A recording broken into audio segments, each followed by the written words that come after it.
నాయకుడు రాహుల్ గాంధీ గారు రాజ్యాంగము ప్రజాస్వామ్యం అని చెప్పి పొద్దున్న లేస్తే ఒక కాన్స్టిట్యూషన్ కాపీ పట్టుకొని తిరుగుతూ ఉంటాడు ఆయన.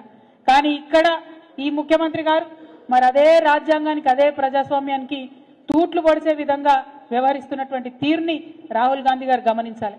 అది ఏదన్నా కావచ్చు, ఉల్టా పుల్టా కేసులు పెట్టుడు కావచ్చు, తెలంగాణ ప్రజలకు ప్రజల మనోభావాలకు వ్యతిరేకంగా తెలంగాణ తల్లి విగ్రహం మార్చడం కావచ్చు, జిల్లాలను పట్టించుకోకపోవడం కావచ్చు, అనేక రకమైనటువంటి కార్యక్రమాలు ఇవాళ ప్రజాస్వామ్యాన్ని పక్కదోవ పట్టించేటి జరుగుతున్నాయి.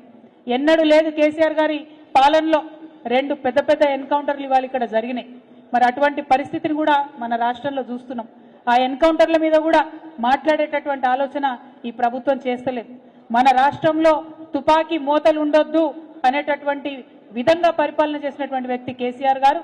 కానీ ఆ శాంతి భద్రతలన్నింటినీ కూడా భంగం చేసినటువంటి వ్యక్తి ఇవాళ రేవంత్ రెడ్డి గారు అని చెప్పి నేను చాలా బాధాకరంగా మన ప్రజలకు తెలియజేస్తా ఉన్నాను. మరి ఇవాళ ఇక్కడ మన జిల్లా నుంచే బాల్కొండలో ఇదివరకు పోటీ చేసినటువంటి అభ్యర్థి అనిల్ గారు మన ఇసుక దానికి చైర్మన్ అయినరు టీఎస్ఎండిసికి. మరి ఆయన ఇసుక చైర్మన్ అయినా కూడా ఇసుకను నియంత్రించేటటువంటి పదవిలో ఉన్నా కూడా ఇదే మన బాల్కొండలో పెద్దవాగు దగ్గర కప్పలవాగు దగ్గర ఇష్టానుసారంగా ఇసుక దోపిడీ జరుగుతుంది. ఇంకా విచిత్రం ఏంటంటే పోలీస్ స్టేషన్ ముందుకెళ్లే బండ్లు పోతున్నా కూడా పోలీసులు పట్టుకున్నటువంటి పరిస్థితి.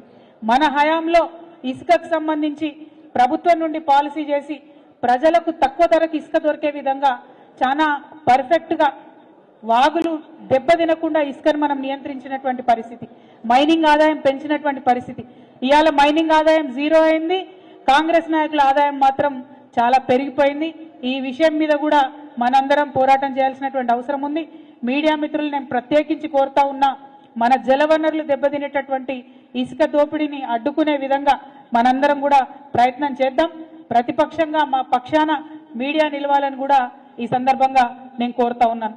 ఒక పక్క ఇసుక అయితే ఇంకొక పక్క గుట్కా, ఇబ్బడి ముబ్బడిగా అతి దారుణంగా మరి ఈ గుట్కా దందా కూడా చేట్రేగిపోతా ఉంది మన జిల్లాలో. ఈ పేట్రేగిపోతున్నటువంటి గుట్కా దందాను కూడా నియంత్రించాల్సిందిగా నేను పోలీసు వాళ్ళని కోరుతా ఉన్నా. మరి జిల్లాకు పోలీస్ బాస్ లేకపోతే, టోపీ లేకపోతే, లాఠీ లేకపోతే భయం అనేది ఉండదు. ఇప్పటికన్నా త్వరితగతిన మా జిల్లాకి పోలీస్ కమిషనర్ని మరి తీసుకొని రావాలని చెప్పి అధికారంలో ఉన్నటువంటి పెద్ద నాయకులు ఉన్న జిల్లా కాబట్టి మహేష్ కుమార్ గౌడ్ గారిని, సుదర్శన్ రెడ్డి గారిని, షబ్బీర్ అలీ గారిని నేను ప్రత్యేకంగా కోరుతా ఉన్నాను. అదేవిధంగా మీకు తెలుసు మన రైతులకు సంబంధించి రుణమాఫీ చేసినాం 100% రుణమాఫీ చేసినామని కాంగ్రెస్ వాళ్ళు చెప్తా ఉన్నారు.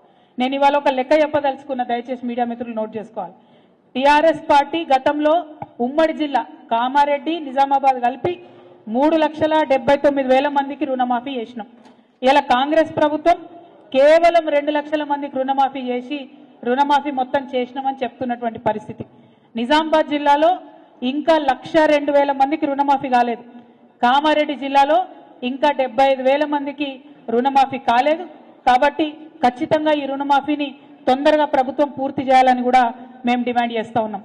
అట్లానే తెలంగాణ యూనివర్సిటీకి వైస్ ఛాన్సలర్ వేసిండ్రు, కానీ ఈ సంవత్సర కాలంలో ఒక్క రూపాయి కూడా తెలంగాణ యూనివర్సిటీకి ఇవ్వలేదు. కాబట్టి తెలంగాణ యూనివర్సిటీకి తక్షణమే నిధులు రిలీజ్ చేయాలి. అక్కడ ఉద్యోగులు లేనటువంటి పరిస్థితి ఉన్నది, బోధించేటటువంటి సిబ్బంది లేనటువంటి పరిస్థితి ఉన్నది. కాబట్టి అడ్మిషన్స్ కూడా డ్రాప్ అయినాయి తెలంగాణ యూనివర్సిటీలో. కాబట్టి దీని మీద తక్షణమే ప్రభుత్వ పెద్దలు దృష్టి పెట్టాలని కూడా మేము తెలియజేస్తా ఉన్నాం. అదేవిధంగా నిజాం షుగర్ ఫ్యాక్టరీ సెప్టెంబర్ 17వ తారీఖు లోపల నేను తీపిస్తా దీన్ని అని చెప్పి కలెక్టరేట్కి వచ్చి మరి గౌరవ ముఖ్యమంత్రి గారు మనకు ఎంపీ ఎన్నికల సందర్భంలో మాట ఇవ్వడం జరిగింది. కానీ ఇంతవరకు కమిటీల మీద కమిటీ వేసి కాలయాపన చేస్తున్నారు తప్పితే ఇంతవరకు నిజాం షుగర్ ఫ్యాక్టరీ మీద మాట్లాడినటువంటి పాపన పోలేదు. నిన్న కూడా అక్కడ పబ్లిక్ హియరింగ్ జరిగేది ఉండే, మరి ఎందుకోసం మళ్ళా వాయిదా వేసుకున్నారో తెలియదు. కాబట్టి మరి రైతుల పక్షాన ఆలోచన చేసి మీరు ఇచ్చినటువంటి వాగ్దానాన్ని నిలబెట్టుకోవాలని ప్రభుత్వాన్ని నేను కోరుతా ఉన్నాను. అట్లానే మన జిల్లాలో కాళేశ్వరం 22, 21, 22 ప్యాకేజీలు ఉంటాయి. వాటికి సంబంధించి మరి చాలా దుష్ప్రచారం చేసింది. కాళేశ్వరం ఎందుకు పనికిరాదు, కొట్టుకపోయింది కాళేశ్వరం అని చెప్పి మాట్లాడింది. కానీ ఇవాళ ఇదే 21, 22లో బిల్లులు మాత్రం మొత్తం కాంట్రాక్టర్లకు ఇచ్చిండ్రు, పనులు మాత్రం ఎక్కడ కూడా జరుగుతలేవు. కాబట్టి త్వరితగతిన ఈ కాళేశ్వరం ప్యాకేజ్ 21, 22 పనులన్నీ కూడా చేయాలని చెప్పి నేను ఈ ప్రభుత్వాన్ని డిమాండ్ చేస్తా ఉన్నాను. అట్లనే రైతన్నలందరూ కూడా చూసిండ్రు, మనం అంతకుముందు ధరణి అనేటటువంటి చట్టాన్ని తెచ్చుకున్నాం. దాంతో ఏం చేస్తుండే, మనం ఒక్కసారి రైతుది భూమి అని తెలిస్తే ఆ భూమి మనం బీరువాలేసి తాళం వేసుకున్నట్టే మంచిగా భద్రంగా రైతు పేరు మీద ఉండే. కానీ ఇప్పుడు కాంగ్రెస్ పార్టీ వచ్చి మళ్ళా ఆ చట్టాన్ని మార్చింది. ఏం చేస్తారట, మళ్ళా ఈ భూమి ఈ రైతుదని తెలిసిన తర్వాత కూడా ప్రతి సంవత్సరం మళ్ళా గ్రామాల్లో ఉండే రెవెన్యూ అధికారులు వస్తారు, ప్రతి సంవత్సరం ఈ భూమి నీదైనా కాదా అని చెప్పి మాట్లాడతారు, ప్రతి సంవత్సరం మళ్ళా కొత్త పహానీ రాస్తారు. అంటే మళ్ళా పాత సిస్టంలో సరికొత్తగా రైతులను మరి నరకయాతన పెట్టడానికి భూమాత అనేటటువంటి కొత్త చట్టాన్ని, భూభారతి అనే కొత్త చట్టాన్ని తీసుకొచ్చిండ్రు. కాబట్టి ఇవాళ నిజామాబాద్ నుంచి నేను ప్రభుత్వాన్ని డిమాండ్ చేస్తా ఉన్నా, మీరు భూమాత పోర్టల్ని ఓపెన్ చేసే కన్నా ముందు, ఈ భూభారతి చట్టాన్ని మీద రీసర్వే చేసే కన్నా ముందు ఇప్పటి వరకు ఉన్నటువంటి భూములను మీరు వైట్ పేపర్ రిలీజ్ చేయాలి. ఏ గ్రామంలో ఏ రైతు పేరు మీద ఏ ప్యాకెట్ ఉంది, ఏ భూమి ఉందన్న విషయం మీరు బహిరంగంగా పంచాయతీలలో ప్రకటించాలి. మనం ఆనాడు సర్వే చేసినప్పుడు కూడా అన్ని గ్రామ పంచాయతీలలో రైతులకు ఉండేటటువంటి భూములను వేసి ప్రాపర్గా వేసి ఎవరికి వాళ్ళు ఓకే అన్న తర్వాతనే ధరణిలో ఎక్కించడం జరిగింది. ధరణిలో డిస్ప్యూట్ లేనటువంటి వాటిని మనం ఎక్కించలేదు, వాటిని పార్ట్ బిలో పెట్టుకున్నాం. స్వచ్ఛంగా కరెక్ట్ ఉన్నటువంటి పేర్లని కూడా ధరణిలో ఎక్కించినాం. మరి ఇవాళ నేను అదే డిమాండ్ చేస్తున్నా, ఎందుకంటే కాంగ్రెస్ వాళ్ళ మీద మాకు నమ్మకం లేదు. ఇవాళ ఒకరి పేరు మీద ఉన్న భూమి మళ్ళీ మీరు రీసర్వే అని ఇంకోరి పేరు మీద రాయారన్న నమ్మకం రైతులకు లేదు, ప్రజలకు లేదు. కాబట్టి ఇప్పుడు ఉన్నటువంటి డీటెయిల్స్ అన్ని కూడా ఒక వైట్ పేపర్ ఇవ్వాలని చెప్పి మేము డిమాండ్ చేస్తూ ఉన్నాం. అదేవిధంగా మరి మన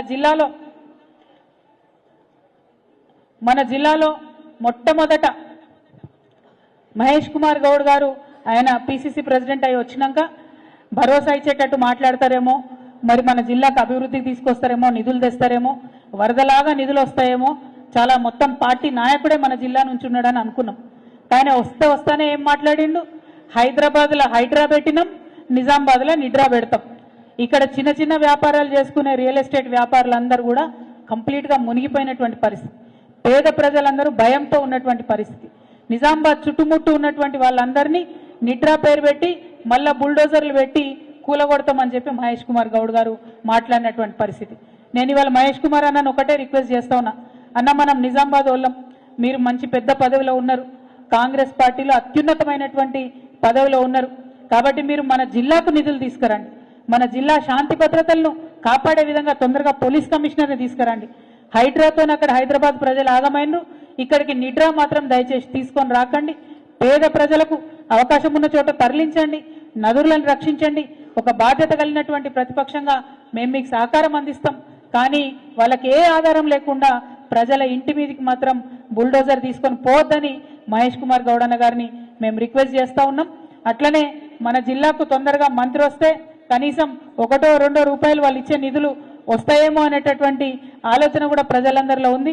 మరి అది ఎప్పుడు విస్తరణ అవుతుందో, ఎప్పుడు మన జిల్లాకు నిధులు వస్తాయో అర్థం కానటువంటి పరిస్థితి కూడా ఉంది. సో ఇవాళ నిజామాబాద్కి వచ్చి నిన్న ఇవాళ ఇక్కడ రైతుల్ని, ప్రజల్ని, విద్యార్థుల్ని అందరినీ కలిసిన తర్వాత వస్తున్నటువంటి కామన్ ఒపీనియన్ ఏంటంటే, ముఖ్యంగా మా ఆడబిడ్డలకు చెప్పినటువంటి 2500 రూపాయలు మహాలక్ష్మి ఎవరికి కూడా వస్తలేదు. రేషన్ కార్డుల విషయం అసలే ఎవరు మాట్లాడతలేరు. ఇవాళ సంక్రాంతి వస్తుంది, సంక్రాంతి రాగానే రేషన్ కార్డులు తొందరగా ఇవ్వాలని, మా ఆడబిడ్డలకు 2500 ఇవ్వాలని, కళ్యాణ లక్ష్మితో పాటు తులం బంగారం ఇవ్వాలని, ఏదైతే ముస్లిం సోదరులకు షాదీ ముబారక్లో 1,60,000 ఇచ్చి మళ్ళా తులం బంగారం ఇస్తామని చెప్పినరో అది ఇవ్వాలని, మా ఆడపిల్లలకు 18 ఏళ్ళు నిండిన వాళ్లకు స్కూటీలు ఇవ్వాలని, ఉద్యోగాలు ప్రకటన చేయాలని, ఉద్యోగులకు ఉన్నటువంటి పెండింగ్ డిఏలను, బకాయిలను రిలీజ్ చేయాలని, అన్నిటికన్నా ఎక్కువ రైతు భరోసా అత్యంత తొందరగా ఇవ్వాలని చెప్పి డిమాండ్ చేస్తూ ఉన్నాం. ఇవాళ ఎక్కడ చూసినా రైతులు చనిపోతే కేసీఆర్ గారు ఉన్నప్పుడు 5వ రోజుకి ఇంటికి 5 లక్షలు పోయేటటువంటి పరిస్థితి ఉండే. ఇవాళ నెల అవుతుంది, 2 నెలలు అవుతుంది, ఎంతో మంది రైతులకు మరి రానటువంటి పరిస్థితి. మరి రైతు బీమా మీరు ప్రభుత్వం నుంచి కట్టినరా కట్టలేదా ఆ విషయం దయచేసి రైతులకు క్లారిటీ ఇవ్వాలని చెప్పి మేము డిమాండ్ చేస్తూ ఉన్నాం. ఇట్లా ఏ అంశం చూసినా మంచి లేనటువంటి పరిస్థితి ఉంది. కాబట్టి నిజామాబాద్లో ఉన్నటువంటి బీఆర్ఎస్ శ్రేణులందరికీ కూడా మేము చెప్తా ఉన్నాం, తప్పకుండా వచ్చేటటువంటి లోకల్ బాడీస్లో, వచ్చేటటువంటి ఫ్యూచర్లో ప్రజలు కాంగ్రెస్ మీద నమ్మకం కోల్పోయినరు, మన వైపే చూస్తూ ఉన్నారు కాబట్టి ఒక బాధ్యత కలిగినటువంటి ప్రతిపక్షంగా ఈ నాయకులు చేస్తున్నటువంటి తప్పుల్ని ఎక్కడికక్కడ ఎత్తి చూపుదాం. ప్రతి ఊర్లో కూడా ఇందిరమ్మ ఇండ్లు ఇస్తామని చెప్పిండ్రు, అప్లికేషన్లు తీసుకున్నారు, దానికి అత్తాపత్తా లేదు. మళ్ళా మొన్న సర్వే వేస్తామన్నారు, మళ్ళొకసారి అప్లికేషన్లు తీసుకున్నారు, దానికి అత్తాపత్తా లేదు. ఇప్పుడు మళ్ళీ ఇంకోసారి సర్వే చేస్తాం ఇందిరమ్మ ఇండ్ల పేరుతోనని మళ్ళీ ప్రభుత్వం చెప్తున్నది. అంటే సర్వేల పేరుతో కాలయాపన చేయడం తప్పితే పని చేసేటట్టు పని